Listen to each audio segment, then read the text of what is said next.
성가대가 꽉 찼는데 오늘은 좀 어딜 가셨나 보네요. 그래도 워낙 저희 성가대는 성량이 좋아서 꽉 차나 덜 차나 똑같습니다. 음량은. 감사합니다. 오늘 본문 말씀은 예수님께서 인간의 물질적 생활을 바로 가르쳐준 내용입니다. 먼저 19절에 보시면은 우리 자신을 위해서 보물, 즉 물질을 땅에 쌓아두지 말라 이렇게 말씀하고 계십니다.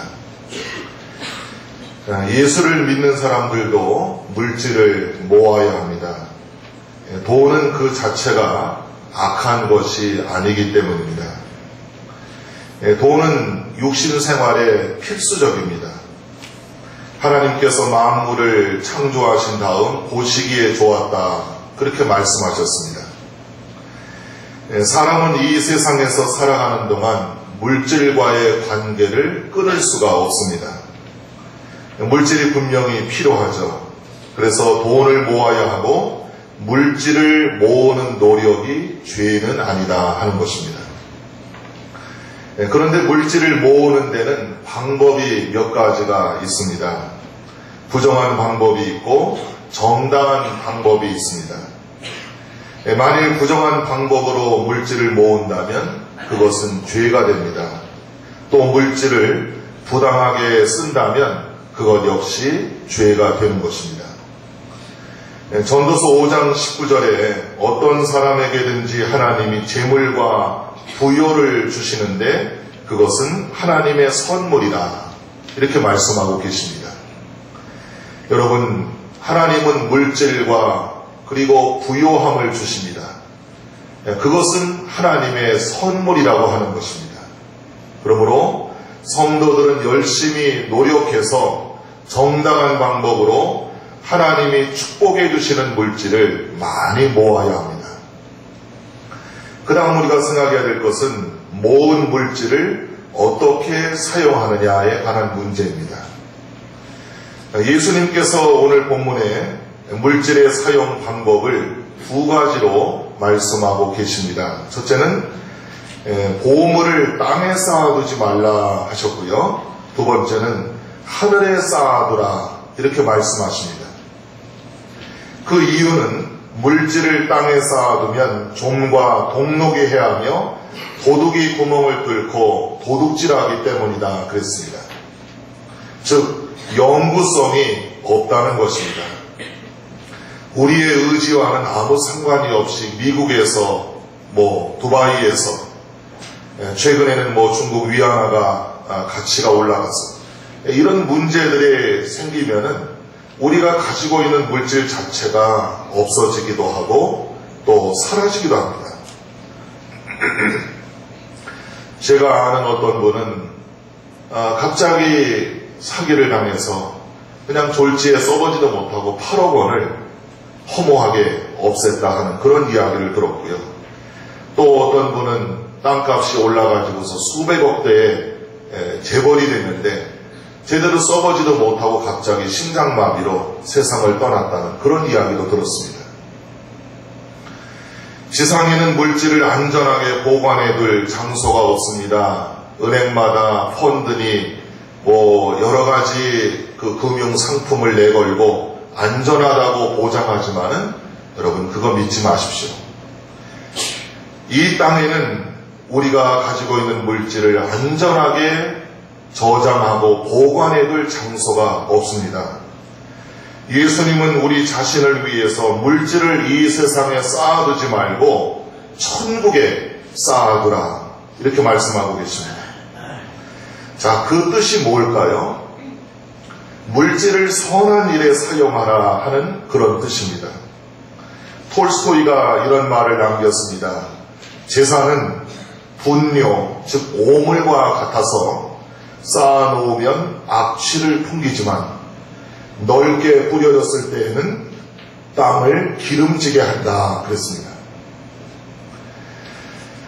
미국에서 한참 우리 한국 6.25 전쟁이 다 끝날 때 있었던 일입니다. 미국의 오레곤주에 사는 한 부부가 마을 회관에서 종교 영화를 보여준다는 광고를 듣고 갔습니다. 그 영화는 종교 영화라기보다는 한국 6.25 때 있었던 처참한 광경을 보여주었고, 그리고 전쟁 고아들을 과연 누가 돌봐줄 것인가, 이 문제를 호소하는 그런 내용이었습니다. 영화를 다 본 이 가난한 농부 부부가 집으로 오면서 대화합니다. 우리가 도와주면 좋겠는데 돈은 없고 어떻게 해야 될 것인가. 그러면서 하루하루 시간이 지나는데 이 농부 부부의 마음에는 그날 보았던 그 영화의 장면이 스치고 지나가면서 도저히 뿌리칠 수가 없었습니다. 그리고 이분들은 하나님의 음성으로 받아들이고 농부에게는 생명보다 귀한 땅을 갖다가 다 팔고 그리고 한국을 향해 떠납니다. 6.25 전쟁이 끝나고서 전쟁 고아 중에서 8명을 자기의 양자로 입양해서 미국으로 데리고 와서 잘 키웁니다.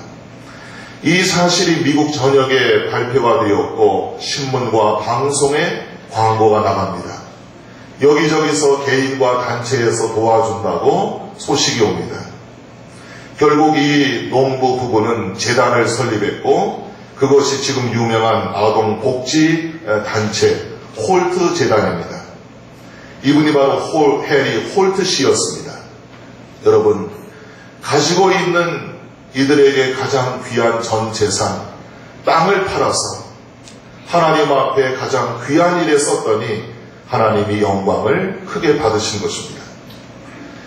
우리는 세상에 올 때 아무것도 가지고 온 것이 없습니다. 그러므로 선한 일에 물질을 써야만 합니다. 최근 들어 기부 문화가 확산되고 있는데 이것은 매우 고무적인 일입니다. 여러분, 수위에는 주머니가 없다고 하지 않습니까? 빈손으로 왔다가 빈손으로 떠나는 것입니다. 무엇을 위해서 우리가 물질을 써야 할 것인가? 선한 일에 물질을 써야 할 것입니다.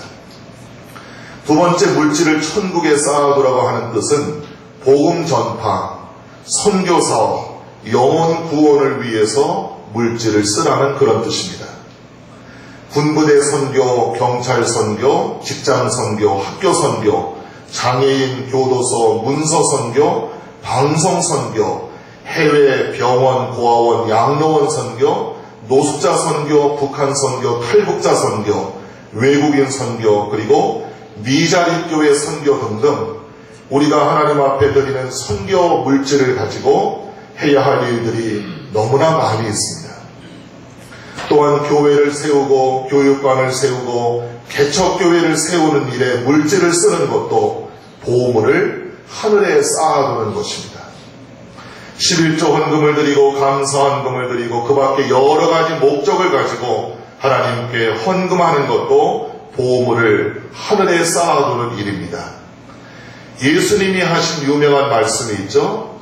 너희의 가지고 있는 돈을 가이사의 것은 가이사에게 드리고 하나님의 것은 하나님께 드리라. 주님을 기쁘시게 하고 하나님께 영광 돌리기 위해서 주님의 이름으로 많은 사람들을 대접하시기 바랍니다. 그리고 주님의 일을 하는 사역자들을 물질로 후원하시기 바랍니다.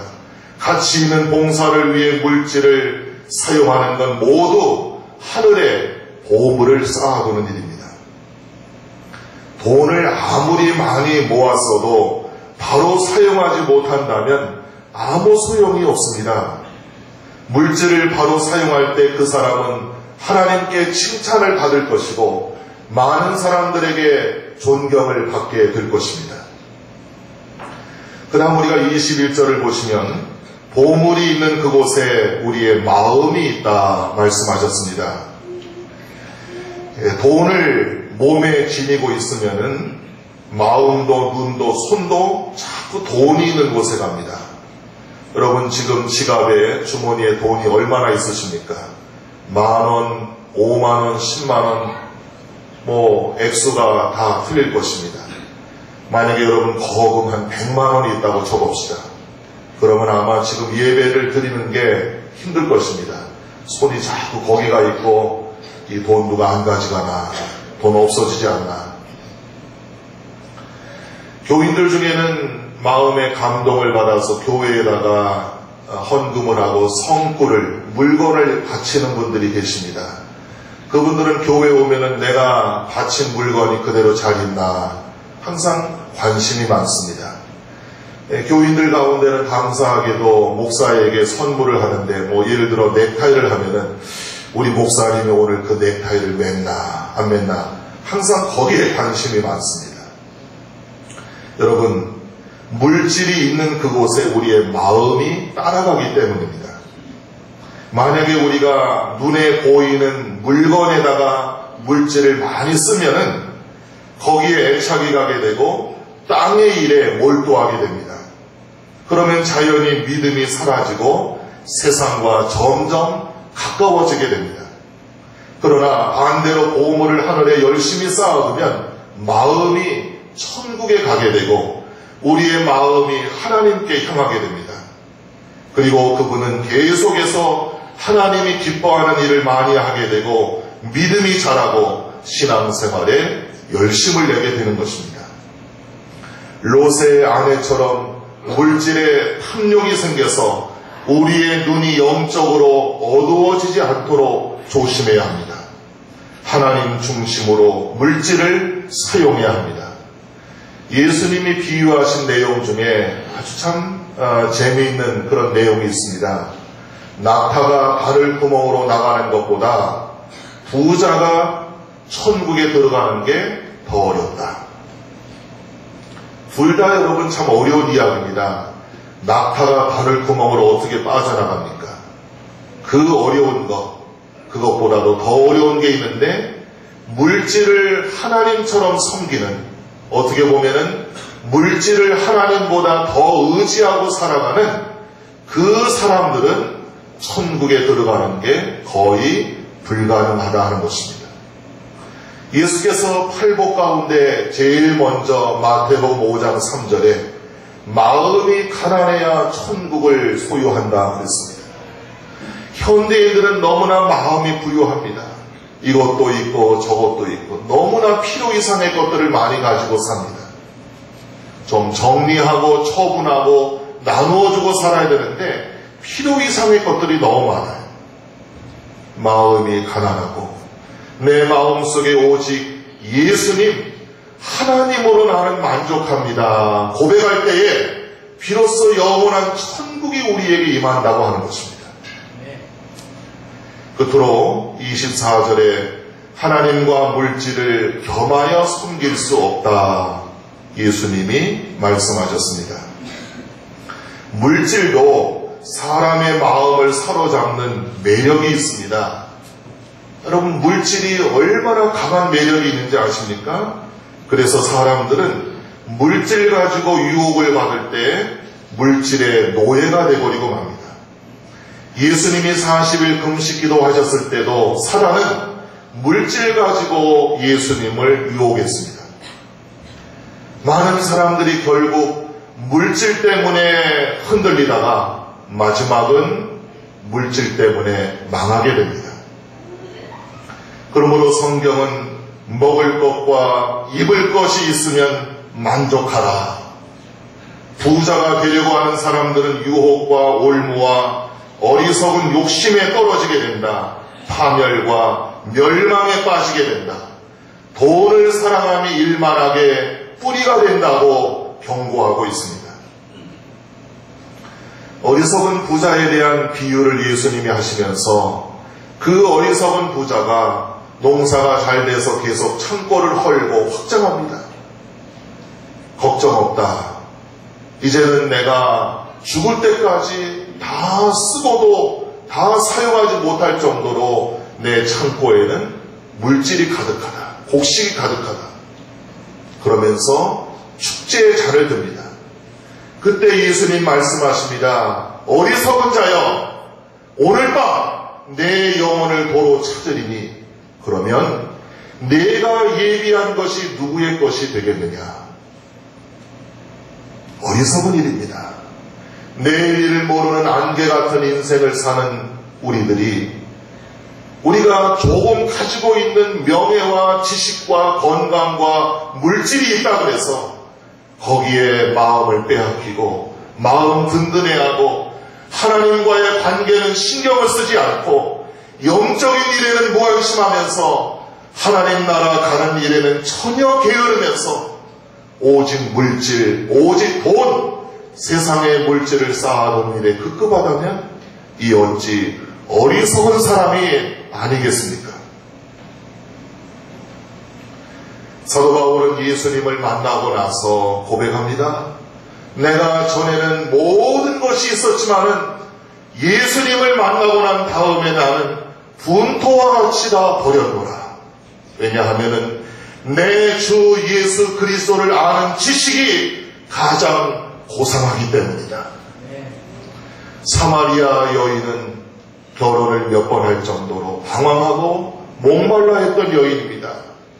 그러나 그 여인이 우물가에서 예수님을 만난 다음에 그는 심령의 갈증이 해결되고 물동이를 버려두고 동네에 들어가 큰 소리로 내가 메시아를 만났다고 고백하지 않았습니까?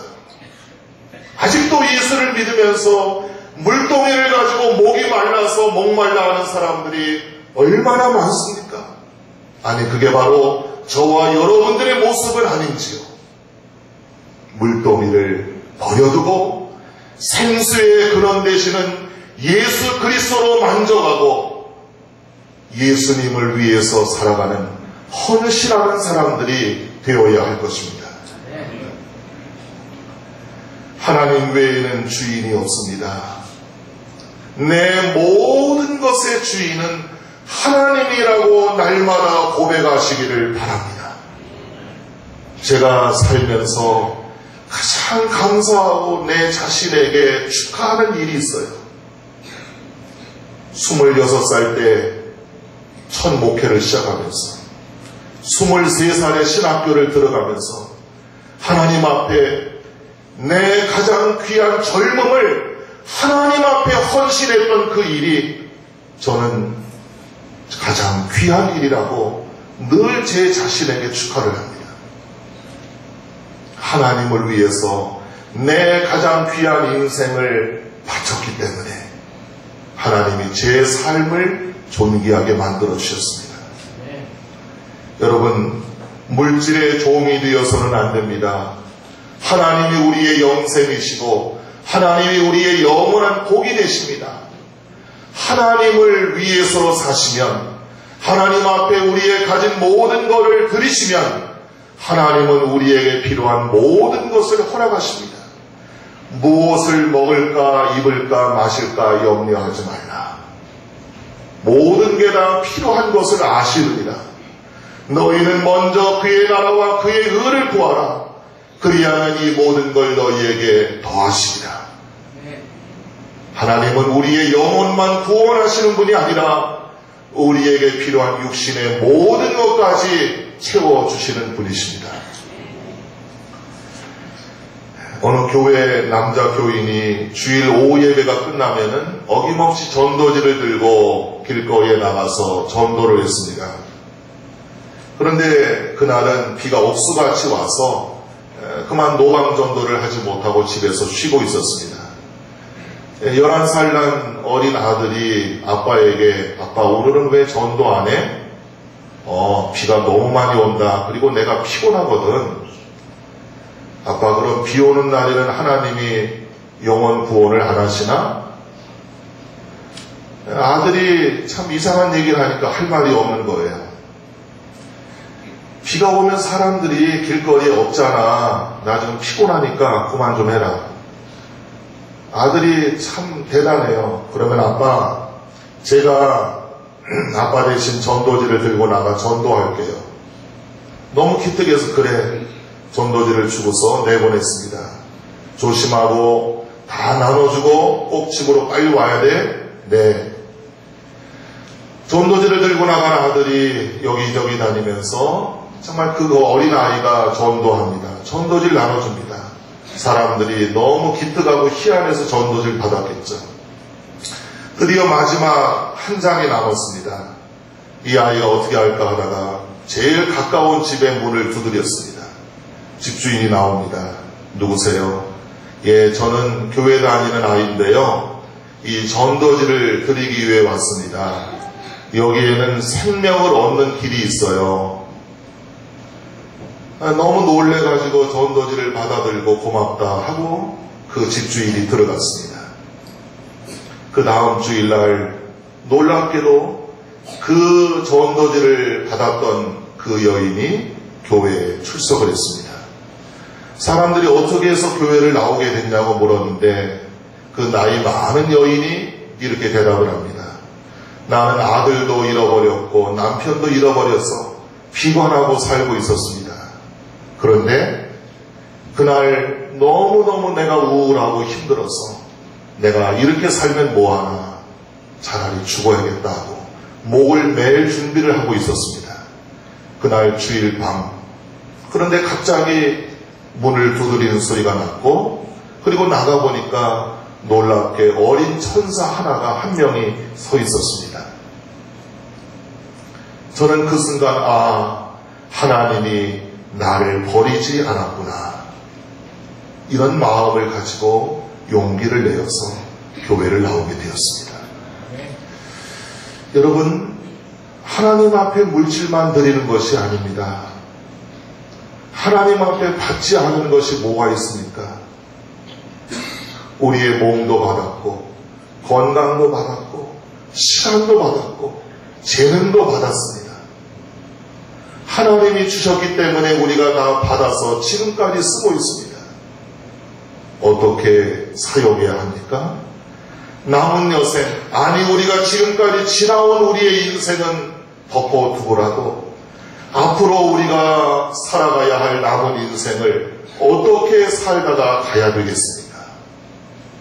하나님 앞에 드리면 하나님은 그것을 받으시고 가장 존귀한 인생을 만들어 주십니다.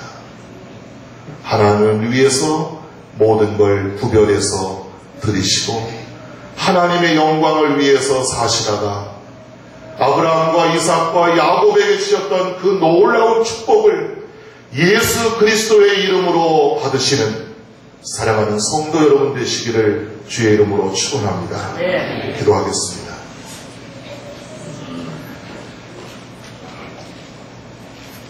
짧은 인생 우리는 어떻게 지금까지 살아왔는가 우리 자신의 삶을 돌아봅니다.